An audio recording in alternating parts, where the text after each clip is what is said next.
मित्रांनो, कुस्ती दंगल महाराष्ट्र चॅनल मध्ये आणि आपलं स्वागत गामा आहे. पैलवानने चॅनल वर नवीन असाल सबस्क्राइब करा व बेल आयकॉन दाबा. सेकंदाला चारी मुंड्या चित मारलं आणि हात वरती करून म्हणाले जग में कोई भी लढो, असं म्हणणारे गामा पैलवान जातीनं मुसलमान होते. आपण जातीचा उल्लेख करू ना. सुंदर कुस्ती चला, टाळी करा एकदा बस. साहेब, गामा पैलवान भारत पाकिस्तान फाळणी झाली. गामाचं वतन पाकिस्तानात गेलं. हिंदू मुस्लिम दंगल पडले. हिंदूची मुलं बाहेर काढा म्हणून गामाच्या तालमीकडे गेले. परंतु धर्मनिरपेक्ष गामा पैलवान होते, कारण हे कुस्तीतून शिकले जातं. बरोबर का अफसर पैलवान?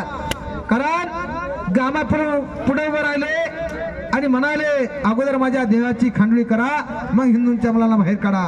असे धर्मनिरपेक्ष गामा पैलवान वयाच्या 52व्या वर्षापर्यंत लढले. असे जागतिक कीर्तीचे पैलवान.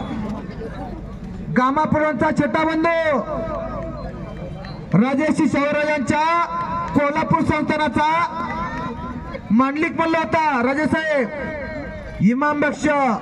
इमाम बक्षाची 6 मुलं सुद्धा जागतिक कीर्तीचे. आजम, असलम, अक्रम, हस्सू, गोगा आणि बोलू अशी 6 मुलं जागतिक कीर्तीची. टाळी करा. संपलेल्या कुस्तीमध्ये आकिब पैलवान नेकनूरचा विजय झाला. नेकनूर त्याचा गाव आकिब पैलवान आहे.